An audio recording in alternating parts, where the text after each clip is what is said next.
ntacyo nari kwishoboza nagufite, ntacyo nari kwimarira nagufite, ntacyo nari gutunga nagufite we. Imyambaro nambaye ni Yesu wayimpaye, uruzaro ufite no ni Yesu waruguhaye, amashuri twize twese ni Yesu wayaduhaye. Wanyeretse ineza, ineza, ineza, wanyeretse ineza, zamura, zamura, wanyeretse ineza, shwagi kidari, shwagi kidari, wanyeretse ineza. Tuzamura, tuzamura, tuzamura, wanyera tugakwitara twese, tuzamura ibiganza. Haleluya, shamaha. Muhumure, muhumure, dufite Imana ikomeye idashobora kwirengagiza amarira yawe. Tuzamura ibiganza. Ibihe byashobora ukura w'ingo. Kubera ko dukeneye kumva ijambo naryo ni ryiza, ndakoresha umwanya mutoya. Bwira mugenzi wawe mwegeranye ngo Imana ni nziza. Iba hari icyo Imana yavuze ku buzima bwawe, hagarara ku musozi n'ukuri zo bishitsa, ipfa kuba ariyo yabivuze, ihora ariyo kwizerwa, ishobora kwivuguruza n'ukuri zo bishitsa. Muhumure, muhumure, dufite Imana ikomeye idashobora kwirengagiza amarira yawe. Ibihe byashobora gukuraho izo yavuze, izimenye iherezo kandi ihagaze kwita. Tuzamura ibiganza n'ukuri. Haleluya, haleluya. Humura, dufite Imana, ariko Imana ni nziza kweli. Shiramo wiso shanje sikunda kompanya, shiramo wiso niyo njana nje ndikuri indirimbo zitose. Naho aho niho mbanje tubanze tuganyiriza Imana dutabaye. Tuzamura Imana ibiganza tuyivugiriza impundu yo Mana.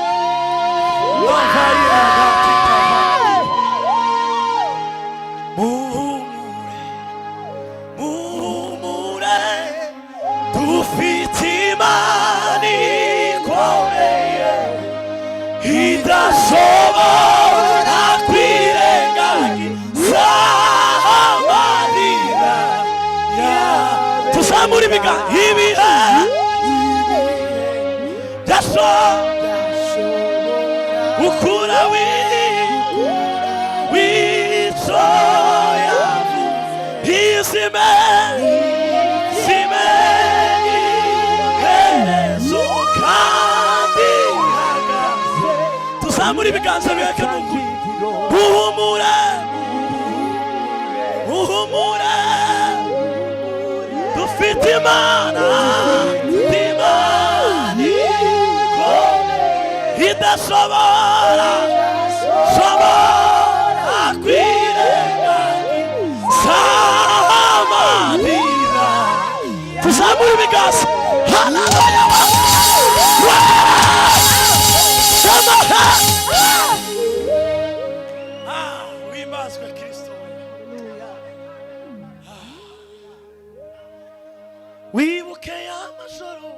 wabonaga atari buce, wibuke na ca gitondo wabonaga kitari bwire, wibuke wibuke wibuke aho wavuye, usubiza amaso inyuma mutima we ntiwibagirwe, wibuke amajoro wabonaga atari buce, wibuke na ca gitondo wabonaga kitari bwire, wibuke wibuke wibuke aho wavuye, usubiza amaso inyuma. Tuzamura ibiganza. Haleluya.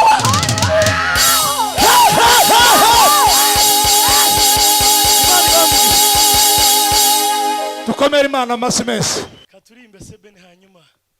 Impamvu nihuse no kugira ngo twumve ijambo. Ni byiza ko turimba kandi twumva n'ijambo tukanasenga byose bikagerwaho. Tuzamura Imana icubahiro.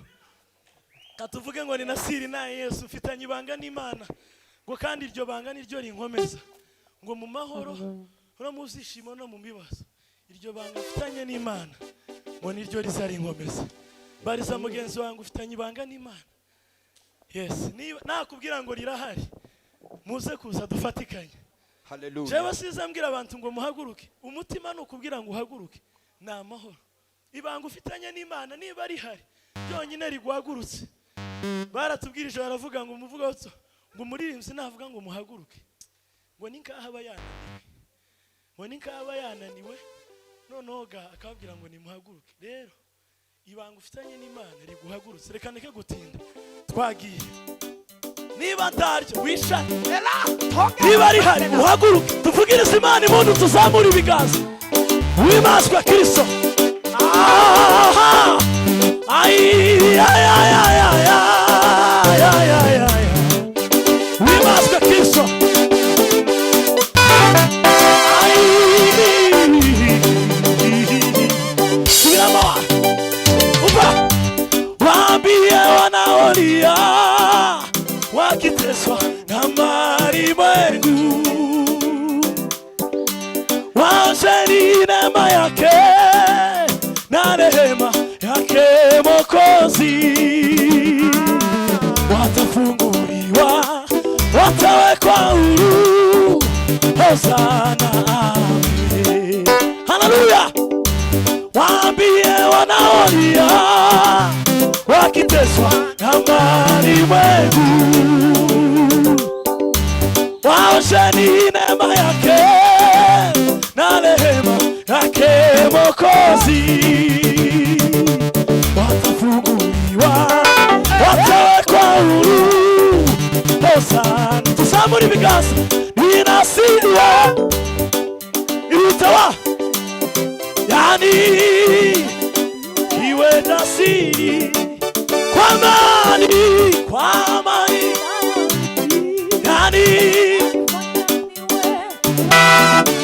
yani burudisha we, nikiruka we. Hosana. Tuzamura ibiganza. Ni Nasiri, yani iwe Nasiri kwa amani na yani iwe Nasiri, yani burudisha we, nikiruka we. Hosana. Kwasa ni Nasiri we, ni Nasiri. Iwe Nasiri kwa amani,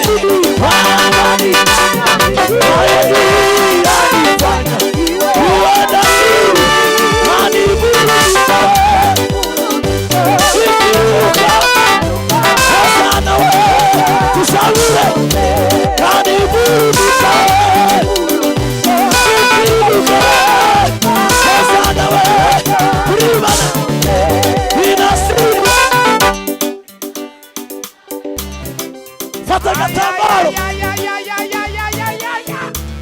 Fata gatambaro. Fata gatambaro dukuri Imana ubwasi. Yani fata gatambaro dukuri Imana. Yani burudisha we, ikiruka. Fata gatambaro tuzamure. inasiriwe yani we tugakwiterera twese amani nayo twese 1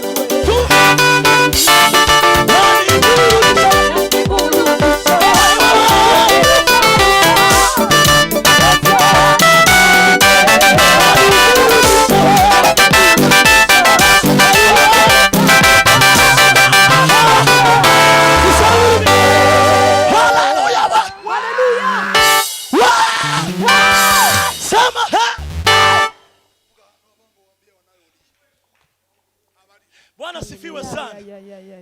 Iyo mvuze ngo dufata agatambaro, iyo usanze utagafite uzufata ikintu ufite hafi, niba ari telefone, niba ari Bibiliya, kubera ko ubu n'uburyo bwiza bwo guhimbaza Imana. Twashatse uburyo bwo guhimbaza Imana turabubura, niyo mpamvu tuzatubabwira ngo mucane amatoroshi cyangwa mukuremo inkweto.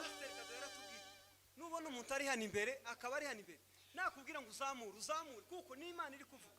Ubu nyine n'umwanya w'Imana cyangwa nakubwira ngo umukabe ifaranga ukamuzimuka. Ni byiza.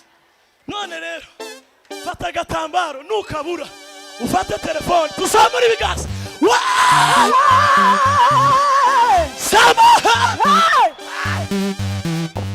Ufata agatambaro cyangwa telefone dukuri Imana ubwasi.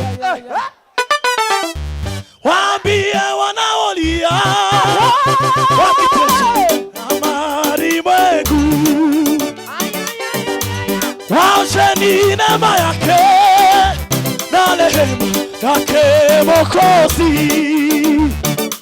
Watafunguliwa, watawekwa huru. Hosana, umesemeza kabisa. Waambie wanaolia wakiteswa na malimwengu, waosheni neema yake na rehema yake Mwokozi. Watafunguliwa, watawekwa huru. Hosa tusamule inasiriwe yanifanya uenda siri.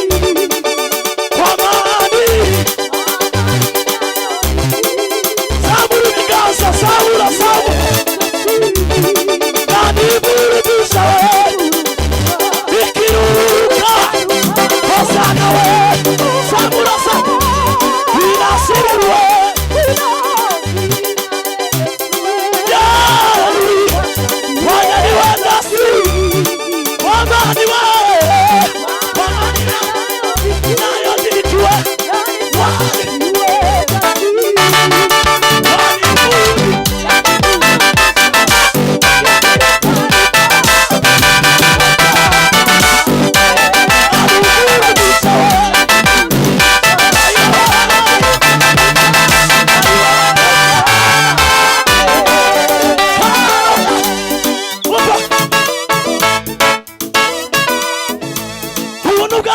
Bwangizi wondi we mana we ubuntu bwawe nibwo bwanzuye mana we kangu yakure ugira umwana mu rugo turugendane tuzamure ibiganza ubuntu bwawe nibwo bwangizi wondi we mana ubuntu bwawe nibwo bwanzuye mana we kangu yakure ugira umwana mu rugo turugendane ufa ntacyo nari kwisobaza nagufite ntacyo nari kwimarira nagufite ntacyo nari gutunga nagufite we imyambaro nambaye ni Yesu wayimpaye uruzaro ufite none ni Yesu waruguhaye amashuri twize twese ni Yesu wayaduhaye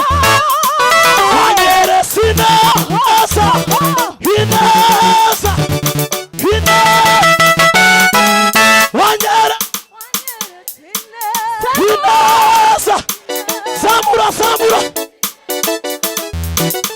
wanyera ineza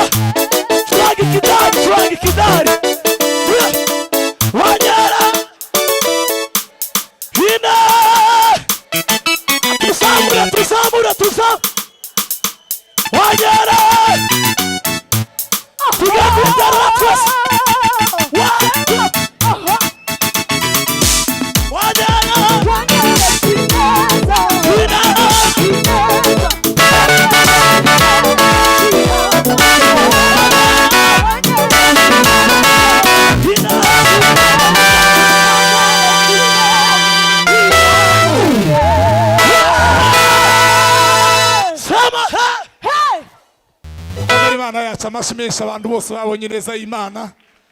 Twongere tuyikomera amashyi menshi.